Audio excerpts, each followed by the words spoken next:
So, good morning, good afternoon, or good evening sa lahat ng manonood ng video na to. So, for today, we will be discussing Kaiser FAQ. Ano ba yung mga common question natin when it comes to Kaiser Saving Program, especially the long term. So, kung interested ka sa Kaiser at marami ka pang mga tanong, sasagutin natin yan dito sa video na to. Pero bagong lahat, magpapakilala muna ako. I am Dina Fandialan. Ako ay National Engineer by profession. Pero currently, I am part of the International Marketing Group at yan, kasama din ako dito sa Kaiser International. So, ito yung byproduct ni IMG. And yan, so nag-invest din ako, nag-share din ako ng financial concept dito sa IMG. But so much for that. So, Kaiser, yan. Kaiser International or Kaiser Health Ultimate Healthcare Builder yung ating pag-uusapan ngayong umagang ito. And sino ba si Kaiser? So, isa tayo sa mga pioneers sa industry when it comes to healthcare. And marami tayong affiliate hospital, mga accredited hospital and doctors nationwide. Meron din tayong sariling Kaiser Clinic, yan, 9, and nag-expand pa tayo. Plus, ano ba yung mga hospital kung saan tayo accredited? So, accredited tayo sa malalaking hospital. St. Luke's, the Medical City, Cardinal Santos, yan. So, accredited tayo sa mga yan. Kaya kung meron kang Kaiser Healthcare, pwede tayo magpa-check up at pwede natin gamitin sa mga hospital na ito. Ano ba yung mga product na ino-offer ni Kaiser? We have, the first one is the short-term healthcare, and the second one is the long-term healthcare. Pero for this afternoon, we will be discussing more about the long-term healthcare.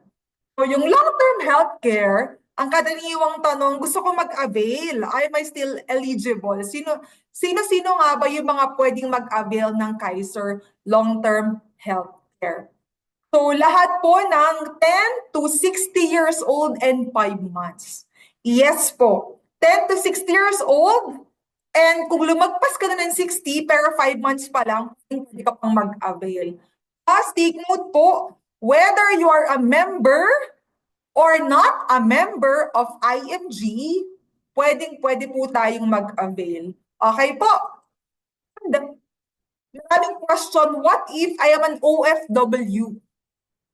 Pwede ba akong kumuha? Hindi ba bawal? Kasi bawal namang mag-sign outside the country ng plan.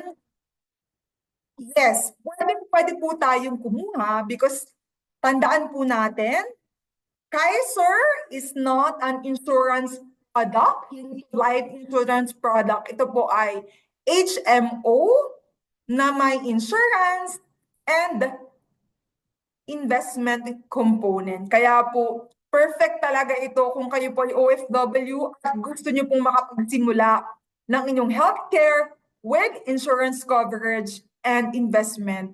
Ito po ay para sa inyo. Ilang taon ko naman niyang babayaran? Baka naman sabihin mo, tapos magbabayaran pa naman ako, hindi naman tutunay. So, Kaiser is 7 years lang po tayong magbabayad. Walang labis at walang kulang. Kasi po kapag nakabayad tayo ng 7 years, meron po tayong ma-receive na certificate of full payment.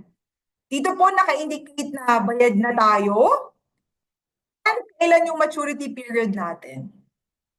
Kaya po 7 years lang talaga tayong mag-iipon. So, ano ba din na yung benefits ng Kaiser Long-Term Care? Ano yung makukuha kapag nag-avail ako? So, sabi ko nga po, it's a 3-in-1 product. HMO with life insurance and investment component. So, tatlo na po agad yung ating masisimulan once na nag-avail tayo ng product na ito.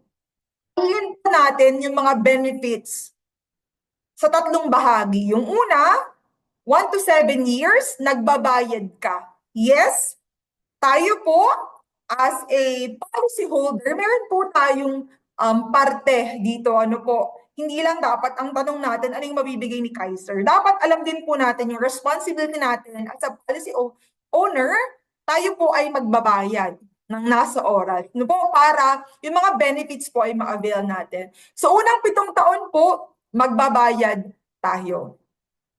Ano-ano yung ibibigay ni Kaiser sa atin? Sa unang 7 taon? Ano po, ilalagay natin yan later on.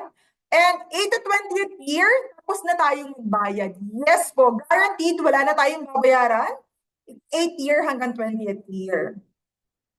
Then, pagdating ng 20th year, and 1 day or 1 month, ito po yung tinatawag na maturity period. Explain po natin. Habang nagbabayad tayo, ano yung benepisyo na makukuha? Take note po, may bearing po kung tayo ay monthly, semi-annual, or annual sa benepisyo. Unang-una po sa healthcare, magagamit ko na ba agad ang HMO kapag kumuha ako? Kung monthly po, monthly to semi-annual, hindi pa po. Wala pa po tayong magagamit na healthcare na benepisyo kapag tayo po yung monthly to semi-annual. Pero, sa insurance, cover na ba ako agad? Yes po. Sa insurance, kahit monthly tayo to semi-annual, may cover na po tayo agad. Ano to? So, meron tayong term life insurance, accident insurance, and waiver of premium due to death and disability. So, isa-isahin po natin. Ano nga ba yung mga ito? Yung term life insurance, ito po ay kapag kinuha ni Lord ang policy owner, as long as hindi pre-existing ang cost, may maiiwan po tayo sa family natin. May makukuha po silang certain amount of money. Ano naman po yung accident insurance? Kung kuhanin tayo ni Lord, dahil sa isang aksidente, bukod dun sa term life insurance kanina, may makukuha pa po ang family natin na additional for the accident insurance coverage. Ano po? Then, ano naman yung waiver of premium? Kung kuhanin ni Lord ang policy owner, take note, naka-monthly ka, naka-semi-annual ka, bayad na ang buong plan. Ilang taon ka magbabayad dapat? 7. Nakabayad pa lang semi-annual, kinuha na ni Lord. Bayad na yung buong plan. O di na, bayad na yung buong plan, anong mangyayari? Malilipat po ito sa ating beneficiary. Sa kanya na po yung plan. Imagine, may nakuha ng term life insurance or accident insurance, malilipat pa ang buong plan, bayad na, wala nang iisipin. At lahat ng benepisyo ay cover pa din. Okay po, di ba? Ang ganda. And sabi nga natin, 3 major financial needs. Yung healthcare, wala pa. So, kung monthly to semi-annual, pero yung life insurance, meron na. Yung investment, later on po pag-uusapan natin. So, pag annual payment, ang tanong natin, di ba, sabi mo, di na hanggang semi-annual lang. What if yung healthcare na yon? Pag kumuha agad ako, magagamit ko ba? Yes, kung ikaw po ay annual payment. Kung nagbabayad ka ng annual, meron ka na agad coverage ng healthcare. Ano-ano po ito? Annual physical exam, once a year. Ano-ano po yung nasa annual physical exam? Ito po yung basic 5. Chest x-ray, routine, fecalysis, urinalysis, CBC, diba? X-ray, ECG, pap smear po sa girls. Meron po tayo nito. Gamitin po natin ito kung meron tayo. Then meron tayong dental benefits. Take note po, simple, no? Yung mga simple tooth extraction, yung mga minor adjustment po, no? Hindi yung major needs ng ipin natin. Okay? Plus, cover na din po ang hospitalization. Kung kailangan i-confine, take note ha, lilinawin po natin, hospitalization. Kung kailangan i-confine, yes po, covered. As long as hindi pre-existing. How do we define pre-existing? Ito po yung mga sakit na nag-accumulate over time. Of course, the doctors can tell. I cannot tell you what are the pre-existing, but I can tell you the example. Ano po? Yung mga hypertensive, yung mga bato sa bato, sa abdo, yan po, mga pre-existing yan. Kasi it doesn't develop overnight. Ang hindi pre-existing yan, mga dengue yan, hindi pre-existing. Ano po, as long as hindi pre-existing, magkano yung coverage? Magkano yung coverage? Ito po ay depende sa plan. At take note, yung coverage ay per annum. Annual po ha, take note. Annual, hindi po per illness. So, kailangan clear po yun sa atin. Yung insurance coverage naman, paano kapag annual yung binabayad ko? Same lang din po nung semi-annual or nung monthly. Same lang po yung coverage kapag naka-annual po tayo. Next po, tandaan po natin na may chance po na tayo ay mawala ng insurance benefits ha. Hindi po lahat. Siyempre po kung tayo may mga sakit na, may nararamdaman na at kumuha tayo ng Kaiser Healthcare na long term, may chance po na walang insurance benefits. So pag walang insurance benefits po, ibig sabihin kapag ang cost ng death ay dahil sa sakit, wala pong makukuha ang family. Eh what if di na dahil sa accident, may makukuha pa rin po ang family. So dapat lang po clear po sa atin. Okay? Yung second phase natin, di na, 8 to 20th year na. Nasa ika-8 taon na ako. Wala na ba talaga akong babayaran? Yes po, wala ka nang babayaran. Pero may mga benepisyo ka pa din na makukuha. Of course, dun sa insurance coverage, kung ano yung coverage mo nung una, yun pa rin hanggang 8 to 20th. But with our healthcare, dun po may mababago. Kasi this time, covered na po lahat ng pre-existing. Kahit anong sakit natin, wag naman na meron. Kahit anong sakit, cover na po. Even the check-up, cover na po. Take note, check-up will be covered 8 year pa. Hospitalization, yes po, 8 year po ang covered. But, ito po ay disclaimer, ano po, tandaan po natin na kung ano yung binayaran natin, definitely yun lang yung makukuha natin. At kung maliit yung plan natin, maliit din yung ating hospitalization benefit. Eh di na, sana hindi na lang pala ako kumuha kasi 8 year, ang liit lang po. Kasi po ito talaga ay design for long term. So like ko pong iniisip na kailangan ko ba i-share to? Kailangan ba? Alam niyo po, pero tandaan po natin, okay na meron kaysa wala. Kaya po, at 8 year, hindi ganun kalaki. Ano po, nag-start lang lumaki ang ating healthcare coverage. Take wala kang binabayaran pero cover ka. Okay? And cover lahat ng illnesses. Wala nang pipiliin. The rare diseases cover din po.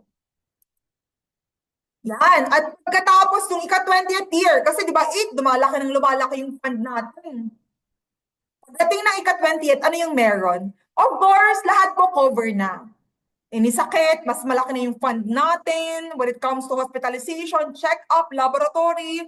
Lalo na pag tumatanda tayo, mas need natin yun. Preventive maintenance, check-up. But this time, yan, yung investment portion, natanong natin kung kailang mag-kick in sa 20 years po yun. Kasi at 20th year, una, kung walang hospitalization na ginamit sa unang 7 taon habang nagbabayad ka, hindi ka na ospital, nagpa-annual physical exam ka lang, nagpa-dental benefits ka lang, yung 70 to 85% ng binayad mo, ibabalik ngayong matured na yung policy. Na bakit 70 to 85? Of course, kung monthly ka, 70% lang. 70% lang. Kung annual ka, 85% lang. So, mas malaki po talaga at mas maganda yung benefits kapag annual ka. At dapat, hindi maging dahilan para hindi tayo mag-start agad. So, let's start small, then eventually, natin ayusin. Ano po? Plus, sa maturity benefit, may option tayo kasi meron din ako, withdraw our policy. Kasi matured nga eh. Maturity, ibig sabihin, pwede mong i-withdraw lahat ng pera doon sa account mo. But of course, yan. Kapag hindi mo withdraw, may magagamit ka for hospitalization benefit kasi pwede mo namang kunin half lang eh.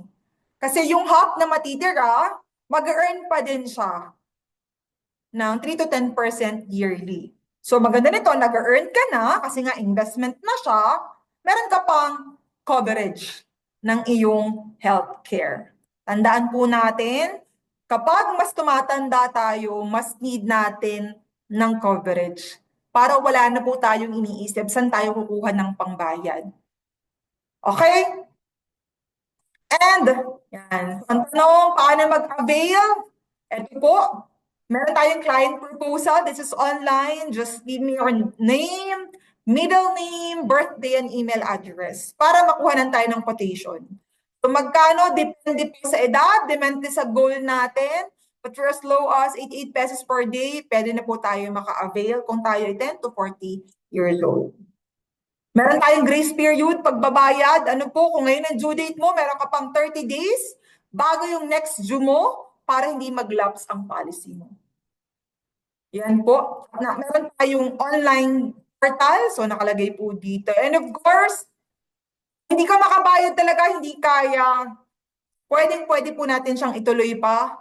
2 years po ang binibigay sa atin ni Kaiser para ituloy yung plan natin at hindi masayang yung binayad natin. But ako po, like ko sinasabi, this one, if you get your saving program, this should be a commitment.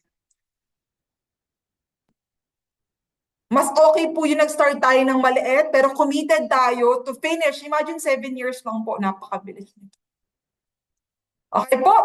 So, yun lang. And kung may mga questions ka pa, clarification, you let me know and I'll be happy to.